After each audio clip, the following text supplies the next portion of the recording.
Can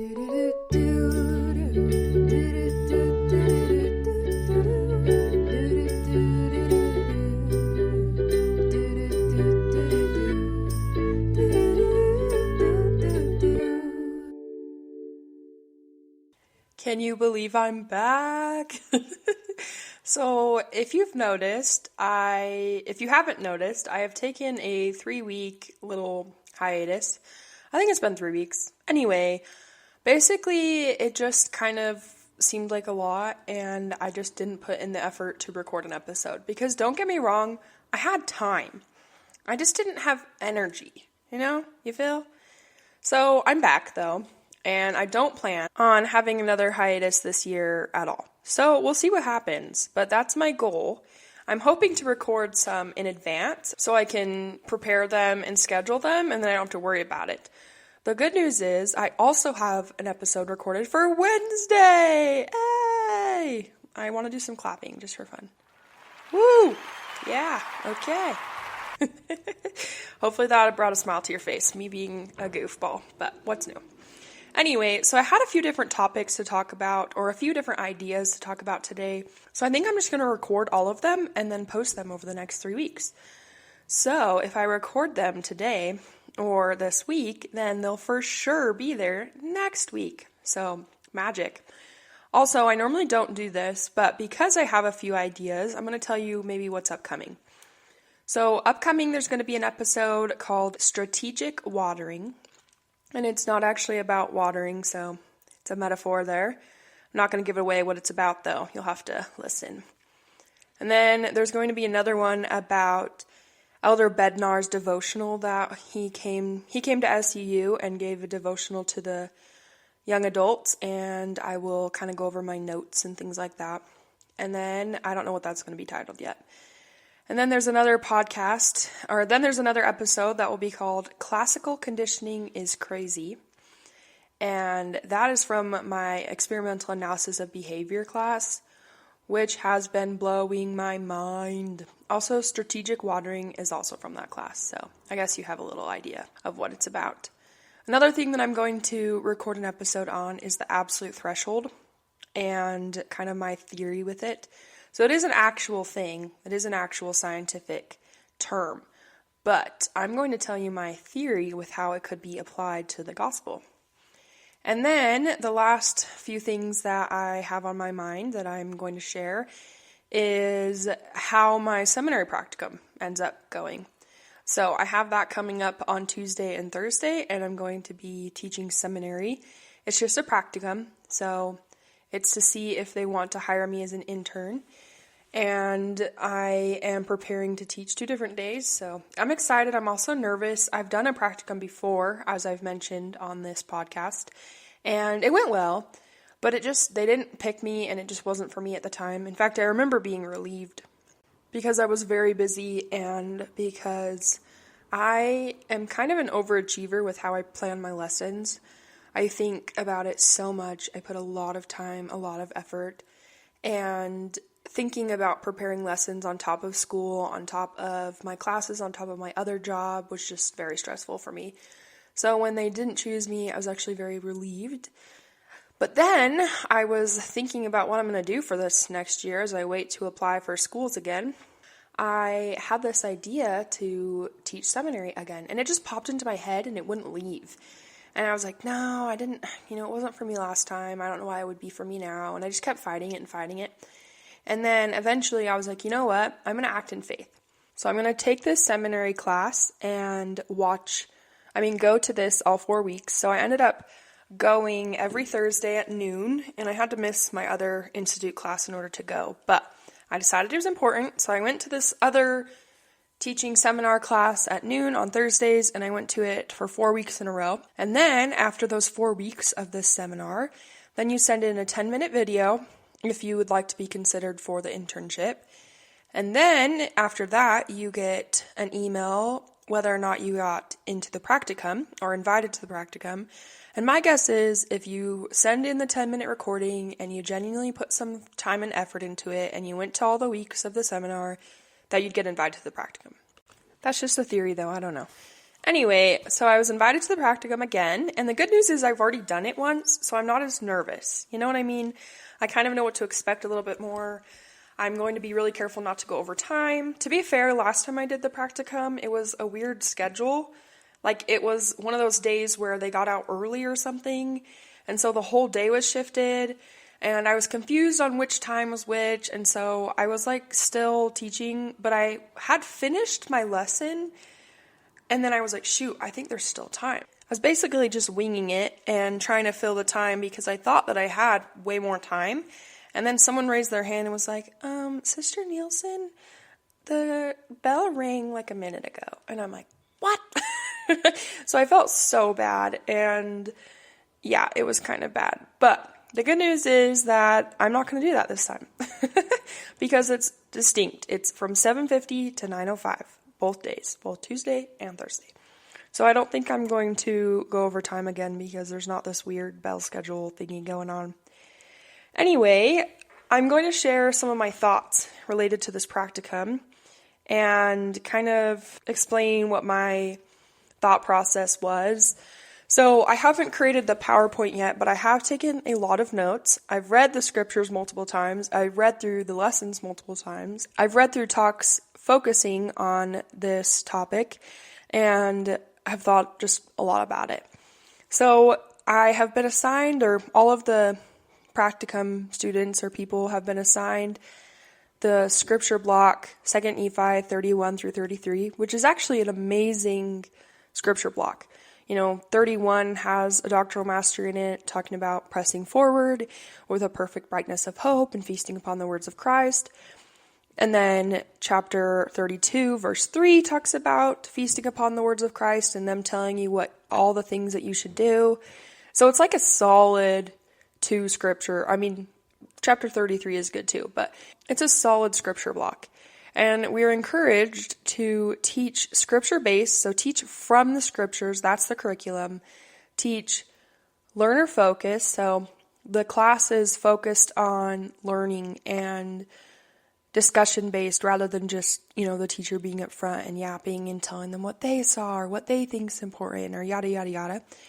And I think there's a balance because I am so fond of stories. And so I definitely think I'm going to try to tell at least one story, but kind of balance it so that it all works out, right?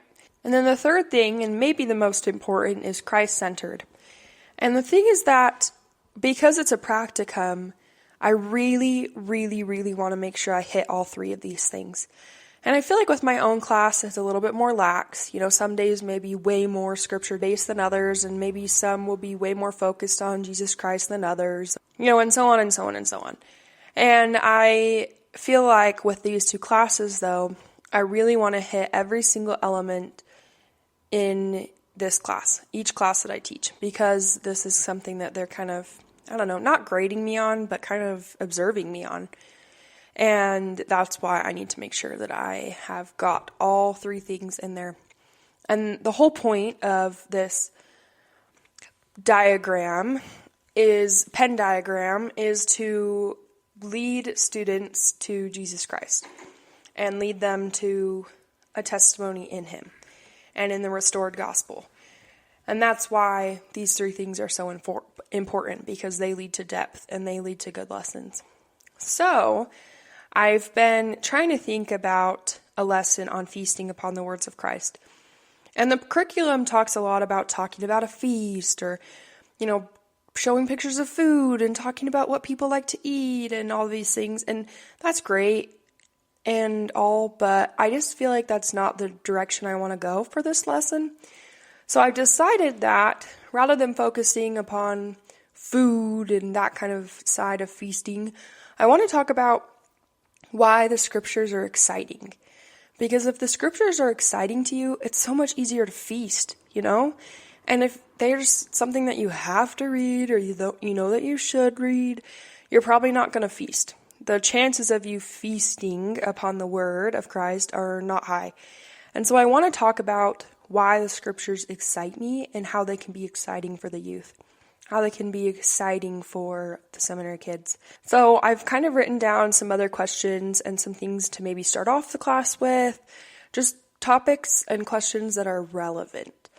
So I thought maybe asking like who likes to read and what makes reading exciting, and then kind of go from there. And I know that not every student will like to read, so that's kind of something that I need to be careful with. But if I can connect in their minds and associate excitement with the scriptures, it's going to be so much easier to feast. It's going to be so much easier to get in there and to learn. And so I wrote down several things that excite me. And I was thinking of just like putting this on a slide and kind of just briefly going over it, and then maybe asking what other things could excite someone about the scriptures. So here's just some of the things I wrote down. When I realized that Enos was Lehi's grandson, I was shook. I was so shook. And I just wanted to share it with everyone. I'm like, oh my gosh, did you know that Enos is Lehi's grandson? Because he's Jacob's son, and Jacob is Lehi's son from the wilderness. And so that means that Enos is Nephi's nephew. And anyway, it was just really exciting when I figured this out.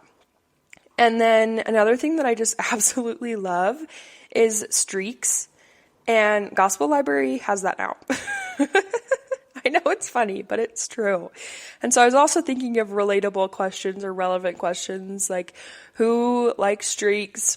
And I could talk about Wordle or Snapchat or Be Real, because Be Real now has streaks, which is so funny. And then talk about how Gospel Library has streaks. And although maybe streaks isn't the most pure reason to get in the scriptures, it gets me there. You know what I mean? I'm like, oh, I gotta add another day to my streak. And so I open the app so that I can read. So maybe I can, talk about that. And then I can also kind of talk about habit stacking, kind of mention that. So basically it's when you already have an established habit, you just build another habit on top of it. So I have a habit to do the Wordle every single day, and I've just habit stacked. So I've added the scriptures to that, so that I do the Wordle and do scriptures, not particularly in that order, every single day, and I don't forget. And just for fun, drumroll please on what my streak is, because I bet you won't guess. So I have a Wordle streak, and that one is higher than the Book of Mormon because I lost my streak. I didn't read Monday. I was devastated. I think a little tear escaped my eye, actually. And then I was determined from that moment forth to not lose the streak. So anyway, going to Wordle, an FSY friend, an FSY counselor, actually introduced a whole bunch of us at FSY to Wordle, and it was in Kentucky. And then ever since he showed me Wordle, because I thought, I had seen it around and seen people kind of talk about it, but I was like, it's just a trend. I don't want to get into that, And then when he showed me what it was, I was like, oh my gosh, this is so fun. So I started it from then on and have done it every day since he showed me. So my streak is 274 days. Is that crazy or what? I know that's not that impressive, but for me, I just love it. So every day it just grows and it makes me feel happy. And my goal right now is to keep the guessing it in 3 higher than guessing it in 5. So it's built on a normal curve, a bell-shaped curve. So I have 126 guesses on 4. So it took me 4 tries. I have 70 guesses on 3. 10 guesses on 2, 57 guesses on 5, and 11 guesses on 6. So with the 3 and 5, 70 versus 57, for a while there, it was exactly matched up. It was exactly matched up by 10, or it was exactly matched up as it was. And then it grew by 10, so I was ahead by 10 on guessing it in 3. And now I'm ahead by 13, which is exciting. So there's a little bit room for error in case I get it in 5 3 times in a row. But anyway, so I have 274 times Wordle on my Wordle streak every single day for 273 days. I have gotten the Wordle. And then my Gospel Library streak is 151 days. And it's exciting. I actually lost my streak in Gospel Library on the 62nd day. So I had 61 days build up, and then I left, and I came back, I guess a day later, and I, didn't open the app and read, and it had started over at 1, and I was devastated. I was like, Cairo, where the heck do your priorities lie? You didn't lose your Wordle streak, but you lost your gospel library streak. What is up with you? So anyway, from that point on, I was like, no, never again. So I will say though that sometimes I like compulsively check it like throughout the day to make sure that I have gone on there, even though I already know I read the scripture for the day or I read the chapter for the day. Anyway, so that's just a little tangent. And then another thing that excites me about the scriptures, and it's so exciting to look through Gospel Library and see old dates of times I highlighted and tagged something. There are dates from 2016, from 2017, 18, 19, 20, 21, 22, 23, and it's so fun to go back and to see those dates. And it's honestly just as I read, I just always click on the tags that I've left, and I kind of look through them, and I love seeing the little notes. And the thing is, I've tagged stuff for sure, but I've also left journal entries and notes in the scriptures. And that's something that I'll talk about a little bit later. So another thing, so I love finding notes and journal entries within Gospel Library. For example, a missionary from FSY actually, I asked to be put on his email list, and he was one of my FSY boys. Anyway, he sent this whole long evaluation of Alma 2, and I just loved it. And so I copied it and pasted it into Alma 2. I just tagged Alma 2, the heading, and put it all there. And today, Alma 2 was assigned to me, and I saw that and just read it all over again. And then I also added a little journal entry at the bottom of like what I thought about it. And it was so fun to go back and to read that and to kind of like relive what I was thinking and feeling in that time. So that's something that I love. I also absolutely love linking things in Gospel Library.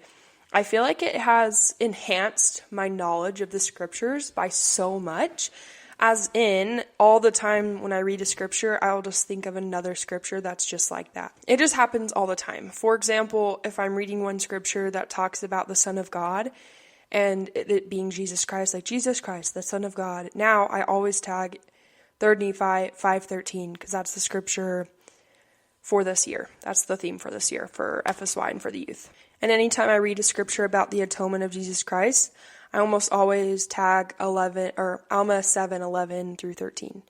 And I love anytime it talks about saving souls, I tag DNC 18, 15, and 16. It talks about saving souls and bringing souls unto Christ and our joy and things like that. So I just have all of these scriptures memorized now, and not word for word, but just like the references and what it's about.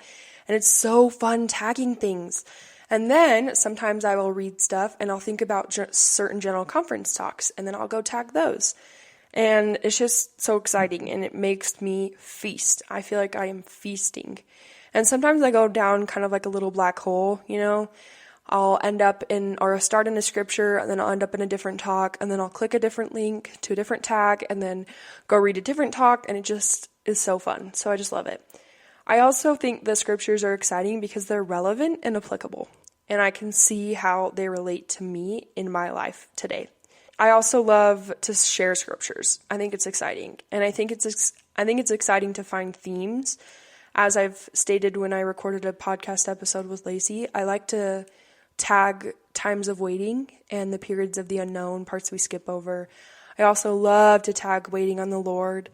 I love to tag his arm was extended, or anytime it talks about his arm, because there's a certain scripture, I can't remember where it is, but it talks about, all of these things, and it's like, but his hand was stretched out still.